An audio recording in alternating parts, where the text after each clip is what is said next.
10 বছরেরও বেশি সময় ধরে পক্ষাঘাতগ্রস্ত দাদি হঠাৎ উঠে দাঁড়ালেন, এমনকি সবার সাথে লুকোচুরি খেলার প্রস্তাবও দিলেন। মেয়েটি যখন হতবাক, ঠিক তখনই তার কানে এক অদ্ভুত কণ্ঠস্বর বলে উঠল, সামনের মানুষটি মোটেও তার দাদি নয়, আর এই খেলা খেললে তার প্রাণ যাবে। আসলে এর আগে দাদি যখন মৃত্যুর মুখে, তখন বছরের পর বছর তাকে না দেখা পরিবারের সব সদস্য ফিরে এসেছিল। তারা তার বিছানা ঘিরে ছিল, কেবল সম্পত্তির ভাগ পাওয়ার অপেক্ষায়। দাদির প্রায় সব আত্মীয়ই মূল্যবান জিনিসপত্র পেয়েছিল, কেবল প্রতিদিন দাদির যত্ন নেওয়া মেয়েটি পেল একটি ভাঙা কাঠের বাক্স। কিন্তু বাক্সটি খুলতেই সে দেখল সেটি আসলে সোনা, রূপা আর গহনায় ভরা। এটি দেখে চাচারা সাথে সাথে আফসোস করলো আর দাদির কাছে সম্পত্তি আবার ভাগ করার দাবি জানালো। ঠিক তখনই মুমূর্ষু দাদি হঠাৎ উঠে বসলেন। তিনি জানালেন তারা গুপ্তধনের বাক্সটি নিতে পারে, তবে আগে তার সাথে লুকোচুরি খেলতে হবে। কেবল চূড়ান্ত বিজয়ী বাক্সটি নিয়ে যেতে পারবে। সবাই একে সাধারণ খেলা ভেবে একে একে রাজি হয়ে গেল। মেয়েটি তার ছোট ভাইকে নিয়ে চলে যেতে চাইল, কিন্তু দাদি তাকে আটকে জোর করে খেলায় রাখলেন। তার মনে হলো দাদির অন্য কোনো উদ্দেশ্য আছে। সে রাজি হতেই রহস্যময় কণ্ঠস্বরটি তাকে আবার খেলতে নিষেধ করলো, কিন্তু মেয়েটি একে মনের ভুল ভাবলো, যতক্ষণ না মাসের পর মাস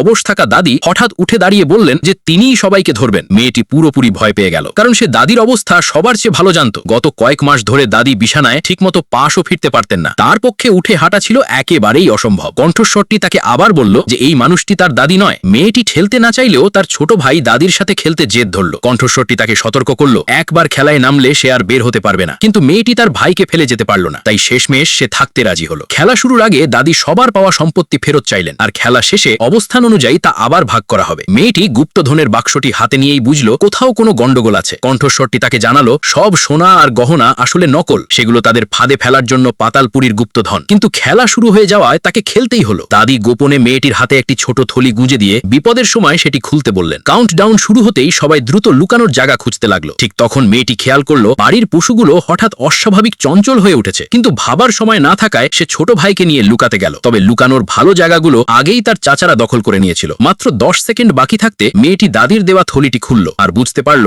দাদি আগে থেকেই সব ছক কষে রেখেছিলেন। কিন্তু সে যখন দক্ষিণ পূর্ব দিকের গুদাম ঘরে লুকাতে যাবে, রহস্যময় কণ্ঠস্বরটি তাকে আবার থামিয়ে বলল ওই জায়গায় অশুভ শক্তি সবচেয়ে বেশি, আর সেখানে ঢুকলে তাকে সবার আগে ধরে ফেলবে। সে মেয়েটিকে দ্রুত রান্নাঘরে যেতে বলল, কারণ আজ রান্নাঘরের স্রষ্টা পাহারায় আছেন আর ওটাই সবচেয়ে নিরাপদ জায়গা। এই মুহূর্তে মেয়েটি চরম দ্বিধায় পড়ে গেল। সে কি দাদির দেওয়া থলিটিকে বিশ্বাস করবে, নাকি বারবার সতর্ক করা সেই রহস্যময় কণ্ঠস্বরটিকে?